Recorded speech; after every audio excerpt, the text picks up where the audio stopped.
Good morning, everybody. I hope you're doing fantastically well. I hope you've got your coffee, your tea, your wine, wherever, whenever you are in this beautiful place that we call Earth. We are here to talk about Leeds United. Now, let me know in the comment section below. I know a lot of you probably don't care, but this is called Leeds News. Do you want it switched back round to the rumour mill?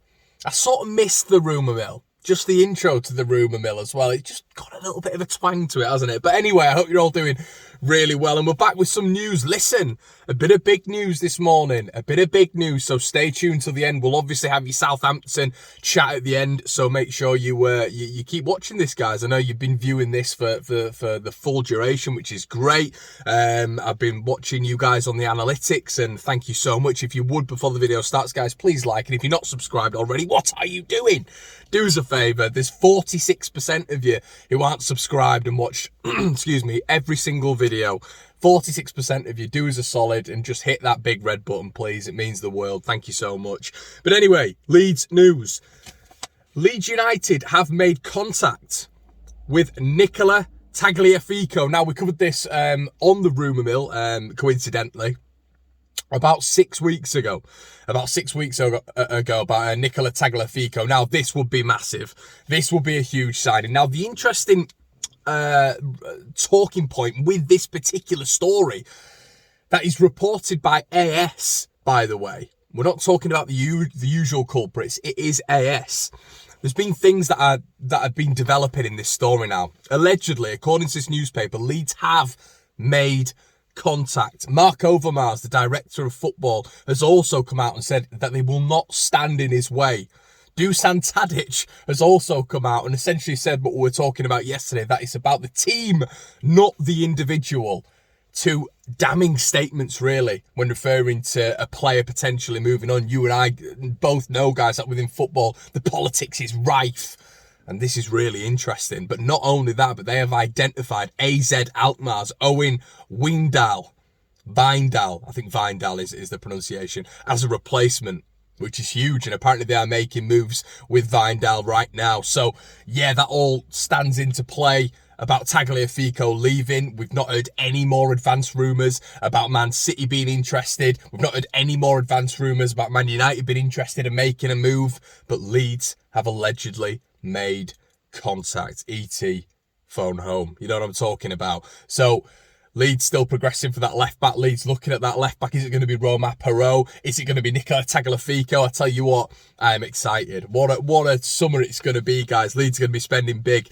Now, Cagliari, we talked about this last week. Nahiti Nandez. Now, apparently, according to Corriere dello Sport, Leeds, we already know, are interested in the midfielder. But it's just going to be really interesting, guys. I just wanted to talk on it as a little bit of a touching point. This has been going on now with Nandez for a good 2 transfer windows, and I always say there's no smoke without fire, but then you've always got to refer to Rodrigo de Paul. You know, that's always the one where the agent did push it. And this is just Leeds news, guys. This is what is on the mill this morning.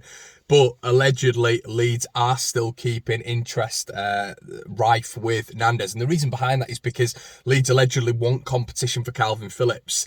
Now, we see it with Robin Koch. We see it with how he's been developing in that role. But we also know that Robin does go through a couple of bouts a season, maybe where he's going to be injured. We then see that Calvin Phillips is going to be injured through a couple of bouts. Does that mean that Leeds are going to want to have a third man in there as a sort of high-quality defensive midfield option? You know, Nandez can play in the midfield as well. He can play in the 6. So is that going to be the key asset there for Bielsa? The fact that he is versatile and he can play in other positions and he's going to be able to help Leeds out. You know, we always talk about Leeds flirting with different formations. Bielsa has played the 4-2-3-1 formation before, believe it or not. Would this enable him to do that with the likes of Nandez in there alongside Phillips? So that'll be really interesting to see whether or not that happens, guys. With Nandez, he's got a lot of key dribbles, a lot of key passes, which actually match Phillips' stats. So yeah, that's definitely one to keep an eye on this morning. John Newsom, ex-Leeds title winner, has backed Leeds to get Matthias Pereira. And I wanted to bring this one up in particular because he said that West Brom's going to be a bit of a feeding ground for a lot of clubs this summer. And I think you're going to get it with West Brom more than others, to be quite honest with you. Maybe Sander Berger's going to go from Sheffield United, but I think Sheffield United will be fine without him, to be honest. I think they've got a promotion-ready squad just with the team that they've got now. Excuse me. But I think West Brom are going to really struggle this year. I think they're going to really struggle, and Pereira is going to leave, in my personal opinion. I don't think you're going to get a scenario where Buendia stayed at Norwich or Cantwell stayed at Norwich.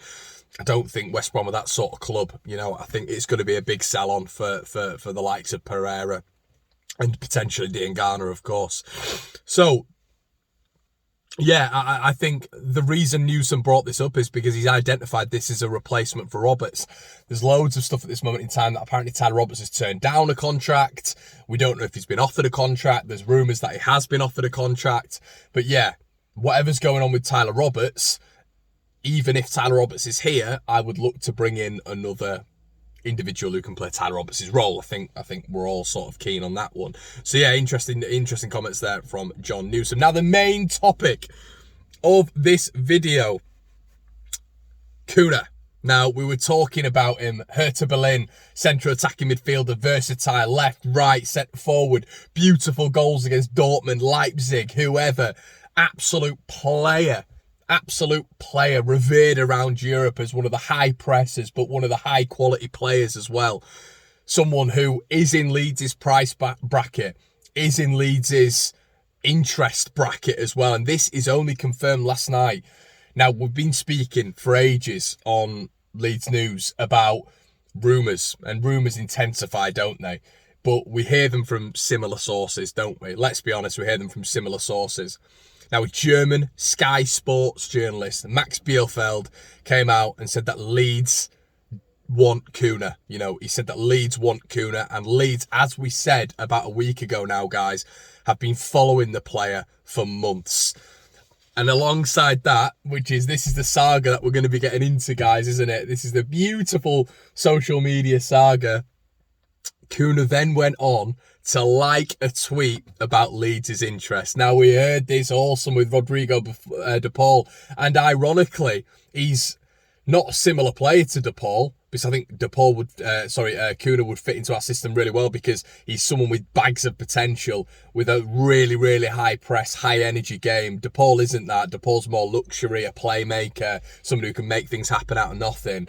But the liking of tweets we saw with the square ball, the liking of, I think we saw an Instagram post liked as well from De Paul. So, listen, this is going to rumble on. But I think the difference is Cunha is definitely going to leave Hertha Berlin this summer. That is definitely going to happen. Where it will be, we don't know. But we're in the driving seat. We're in the driving seat with Monaco. We're in the driving seat, allegedly, with AC Milan. And I fancy us, you know, we've got to a point now, Leeds, where we're not competing with Championship clubs for a signing. You know, we're not competing with lower end Premier League clubs for a signing. I think with our budget, I think with our manager, I think with our projection, I think with our backers, I think with our fans, I think with our league standing, Leeds are going to be going for players, and we're going to be aggressive in the market.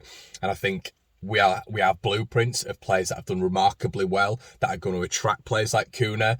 You know, Robin Koch is his teammate. Whether or not, he's played in Bundesliga with him. Obviously, it's not his teammate. Cuna's Brazilian. But on another hand, you know, if they are looking, he's looking at the next Brazilian team. You look at someone like Rafinha, don't you? You look at someone like Rafinha and what he's done, how his career has been completely elevated at Leeds United, and he'll be looking at him and thinking, yeah, I could replicate that. You know, he's done unbelievably well in the Brazilian under-23. He's got 15 goals in 16. Absolute freak from his position. So that's really interesting. He's liking a tweet, and we're getting a Sky Sports German journalist, love that, who's coming out and essentially confirming that Leeds are in the driving seat, which is fantastic to hear. Southampton. Leeds United versus Southampton. Or Southampton versus Leeds United, I should say. Kick-off tonight, 6 p.m. How are we all feeling about it? Get it in the comment section below.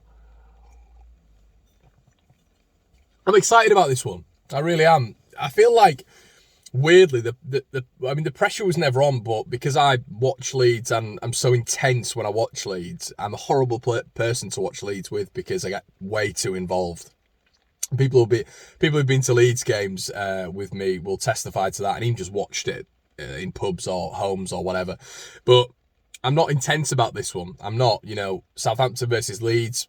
It looks like Romeo's potentially going to be back for Southampton, which is big for them. I think they've lost so many games without him in that midfield, being structured, being combative, being very good on the ball, being very good defensively. We hark back to that tackle on Rafinha in that last game. What a tackle that was. Tackle of the season for me from Romeo. So he's a big player for them. You know, we saw in the first sort of 10, 15, 20 minutes of the last game how pressy they were.